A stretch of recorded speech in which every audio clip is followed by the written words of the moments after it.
What's up guys, and check it out, it's my very first LEGO set review. I was actually strolling down the aisles of Walmart and then I saw this guy and I was like, whoa, that's cool. And it was only 10 bucks, so I was like, I'll take it, yeah sure. And they had an Iron Man too, so if this turns out well and I like it, I might just go ahead and grab Iron Man too. So let's go and bust this guy open to see if this first LEGO review is the first of many or the first and last.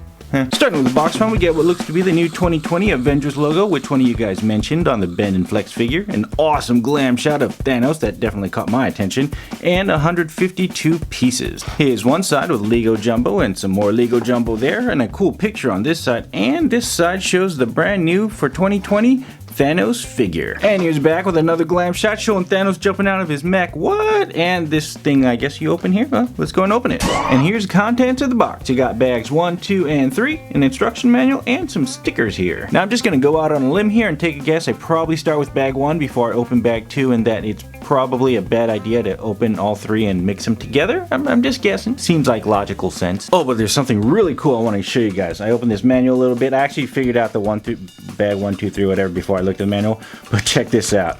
Alright, I'm guessing these are new for 2020, and check that out. You got a spider mech. It's like Iron Spider. He's got arms too. I think I might have to, I might get that. But anyways, and then this side is the Avengers stuff as well. There's the Iron Man I told you about. So some cool stuff. But anyways, let's go and put this together. I'm gonna attempt to do a time lapse. Oh, where'd the stickers go? Oh, there we go. And yeah, we're just gonna see if this turns out well or bad. Alright, let's go.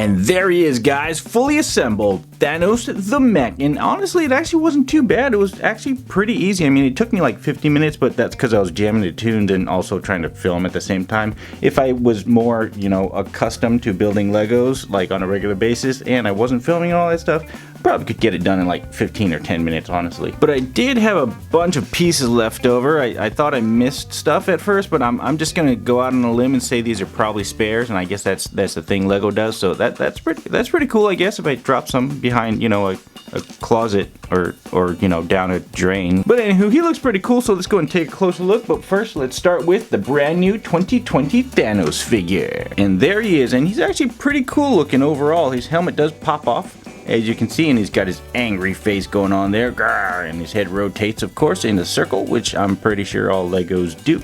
Then you just stick his helmet on right there. That's what it looks like inside and around, and then doink, there he is, armored and helmeted. And the printing on the body overall looks really good. Very clean lines. I love the shiny gold that they use there. Same thing on the back, looks great as well. And for articulation, his arm goes up, but it gets stopped by the helmet and back. Whoop. Well, I guess it's not getting stuck by the helmet anymore. His legs go forward and all the way back. Alright, now let's go and take a closer look at his mech. Here's a closer look at the front of the body here, and this part actually rotates forward, as you can see, to get room for him to get in there. And as you can see, there's the inside. Now these actually aren't, you know, stick points. You don't stick them in there at all. They actually go right there in between that little slot, as you can see. So you just kind of slide them in like so, and then go like that, and then it holds them in place. So it's pretty simple. And here's the back. Pretty plain. Now this printed on stuff is actually paint and not a sticker, not like these pieces here, which were stickers as you saw me apply. But moving into the arms, we'll say the gauntlet for last. It's pretty decent looking. He's got only 4 fingers on this side, which is pretty interesting, but I do like the shiny gold they put on the top there. It looks really nice. Look at that shine. But the back of the arm is pretty plain with pretty nothingness and stuff. Same thing for the bottom of the hand. But moving into the other arm, everything's the same on the top here, except for the bottom, which is the gauntlet, and this thing looks insane. Just look at that thing. It's huge. Just look at that compared to his body. It's like you can pretty much cover his whole body with it. It's like, whoa. I really like the stones that they have on here. They look pretty cool, and they're actually on there pretty tight. Like I accidentally put the Mind Stone where the, you know,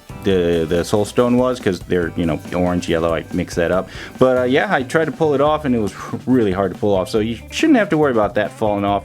Then on the inside of the hand, there's just mechanicalness, so not too much. And moving to the legs, they look pretty awesome as well for a Lego leg. I mean, I guess it's pretty cool looking. I like the motions that you can move with it, the pivoting, and then the knee pads are pretty awesome as well. But there's the bottom of the feet. Speaking of motions, let's go into articulation. Actually, quick note, he kept sliding out from his little feet peg right there, so I actually ended up just putting the pegs into that top, and it does work, and as long as you lift his arms up to clear the little bars up there, he can sit like that too. So I guess that is an option. It looks kind of weird, but it works. But as for his shoulder, he has a huge range of motion. It's just a ball joint, so it goes all the way around, goes that far up, that far down, and it can do the butterfly stuff too, which is pretty impressive. Same thing for this one. Ball joint goes that far back, pretty much all the way back, forward, that far sideways, and such.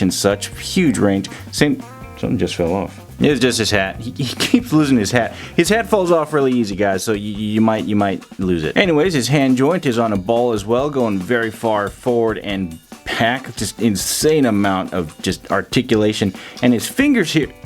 Okay, now he's just falling out. Wow. And his fingers have articulation as well, going just huge range, just like so. Same thing with his thumb. And the pinky is an interesting one because it actually pops off easily, but it has this joint right here that moves up and down, so you technically have some range of motion, but then it starts interfering with the other fingers. It starts crashing into them, so I'm not sure if that was supposed to be articulation or if it was just to move it out so it looked properly anatomically. And his other hand, the thumb can go in a circle, and then his fingers go forward and back. Only a partial way swivel because it actually has a stopper there that prevents it from going all the way. I'm not sure why there's a ball there. I feel like there's a piece I'm missing. And the legs go all the way forward and all the way back, bottoming out at the top. He has mega splits, but if you go further than that, it starts to pull it out of the bottom. He has crazy range on his knee joint there, going side to side and all around. And same for his foot, on a ball joint with lots of range of motion, allowing to go forward and that far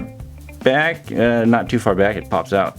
And that much side to side. Hey, check it out, you can actually hold Thanos in his own mech hand. That's not weird at all. And for his height measurement, his mech suit is about 4 inches, but Thanos' big fat noggin puts him at about 4 3/4. And now for some comparisons. Here he is next to some Marvel Legends. Here he is next to the Black Series Team Mando. And here he is next to Team Thanos. Well guys, overall I'm actually really impressed with him. He was really easy to build and pretty fun too. Plus at just 10 bucks, I think he's a steal. I might just actually get that Iron Man I saw, and I most likely will get that Spider-Man figure too if I can find him. Anywho dudes, thanks for joining me on my maiden LEGO review voyage, which probably won't be my last. Have a safe and happy new year, and peace.